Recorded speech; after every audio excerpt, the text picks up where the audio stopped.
একটা গল্প। আচ্ছা, শুধু একটা গল্প কি পারে? দুটো আলাদা পৃথিবী, দুটো ভিন্ন জীবনকে এক সুতোয় গেঁথে দিতে? আজকে আমরা ঠিক সেরকমই এক গল্পের কথা বলবো। এমন একটা গল্প যার জন্ম হয়েছিল ফিলিস্তিনের এক বিপ্লবী লেখকের কলম থেকে, আর সেই গল্পটাই আবার নতুন করে প্রাণ পেয়েছিল বাংলার এক পণ্ডিতের হাতে। তো প্রশ্নটা হচ্ছে, কিভাবে একটা চিঠি দুটো আলাদা জগৎকে এক করে দিতে পারে? চলুন এই প্রশ্নের উত্তরই খোঁজা যাক আজ। ঘটনার শুরুটা, যেটা বলছিলাম, একটা চিঠিকে ঘিরে। নামটা বেশ সোজাসাপটা, ফিলিস্তিনের চিঠি। কিন্তু নামটা শুনে যা মনে হচ্ছে, ব্যাপারটা তার থেকে অনেক গভীর। কারণ এই চিঠি শুধু কিছু শব্দের সমাহার না, এটা যেন দুটো আলাদা পৃথিবীর মাঝে তৈরি হওয়া এক অদৃশ্য সেতু। তো এই সেতুর স্রষ্টাকে, যার কলম থেকে বেরিয়ে এসেছিল এত শক্তিশালী কিছু লেখা, নামটা মনে রাখবেন, ঘাসান কানাফানি। কানাফানির প্রথম পরিচয়, তিনি একজন কথা সাহিত্যিক। কিন্তু শুধু কথা সাহিত্যিক বললে ঠিকঠাক বোঝা যাবে না। তার লেখনী ছিল আয়নার মতো। ফিলিস্তিনি মানুষের সংগ্রাম, তাদের আশা, তাদের হতাশার এক জীবন্ত দলিল। আর এই জন্যই তো তিনি সারা বিশ্বে পরিচিত হয়েছিলেন। তার জীবনের দিকে একটু তাকানো যাক। ১৯৩৬ সালে আকরায় জন্ম। জীবনটা ছিল বেশ ছোট কিন্তু খুব প্রভাবশালী, ঠিক যেন তার সংগ্রামের মতোই। পড়াশোনা শেষ করে সিরিয়া এবং কুয়েতে শিক্ষকতা, সাংবাদিকতা এসব করেছেন। তারপর ১৯৬৯-এ তিনি আল হাদাফ পত্রিকার সম্পাদক হন। আর তারপর ১৯৭২ সাল, মাত্র ৩৬ বছর বয়সে এক বোমা হামলায় তার জীবন শেষ হয়ে যায়।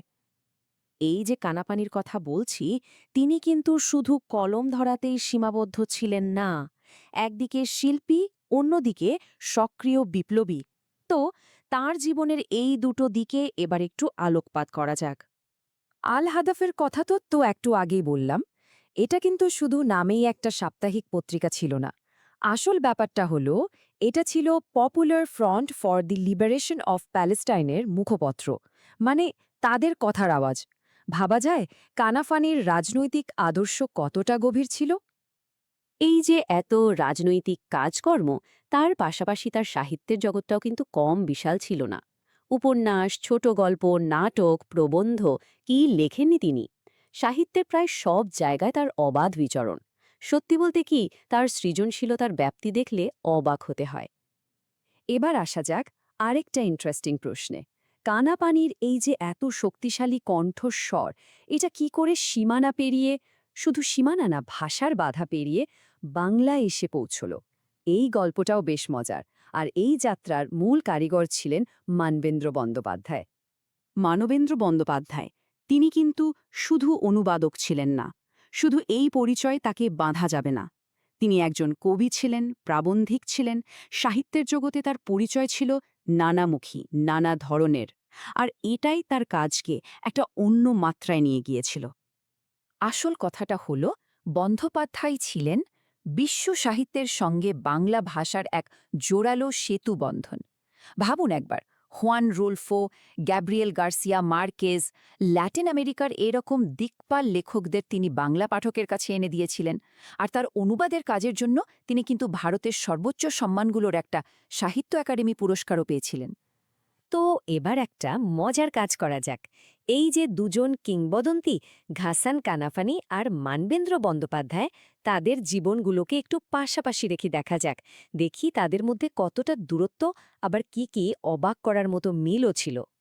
দেখুন, একদিকে ঘাসান কানাফানি, জন্ম ১৯৩৬-এ আক্রায়। তিনি লেখক ও বিপ্লবী। আবার অন্যদিকে মানবেন্দ্র বন্দ্যোপাধ্যায়, জন্ম ঠিক ২ বছর পর, ১৯৩৮-এ সিলেটে। তিনি কবি এবং অনুবাদক।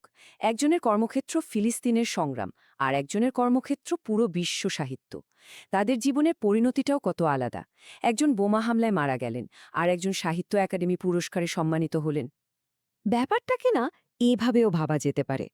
কানাফানি যদি হন সেই সংগ্রামের স্বর বা ভয়েস, যেমনটা বলছিলাম, যার পুরো জীবনটাই ছিল প্রতিবাদের এক চলন্ত দলিল, তাহলে বন্দ্যোপাধ্যায় হলেন সেই সেতু বা ব্রিজ। তিনি তার পাণ্ডিত্য দিয়ে, তার কাজ দিয়ে দুটো আলাদা সংস্কৃতিকে এক সুতোয় গেঁথেছেন। ভাবতে খুব অবাক লাগে, তাই না? সংগ্রামের আগুন থেকে জন্ম নেওয়া একটা গল্প কি করে অনুবাদের মতো একটা শান্ত মননশীল শিল্পের ছোঁয়ায় নতুন করে প্রাণ ফিরে পায়, নতুন পাঠকের কাছে পৌঁছে গিয়ে সেটা যেন চিরকালীন হয়ে ওঠে। হয়তো এটাই তো সাহিত্যের আসল শক্তি। তো ঘাসান কানাফানি আর মানবেন্দ্র বন্দ্যোপাধ্যায়ের এই যে একটা অবিশ্বাস্য যাত্রা, তারপর একটা প্রশ্ন মনে আসে। শব্দ কি আসলেই কোনো সীমানা মানে? কাঁটাতার, সময় বা সংস্কৃতির কোনো বাধা? নাকি সব বাধা পেরিয়ে যাওয়াই শব্দের ধর্ম? এই ভাবনাটা তোলা থাকলো।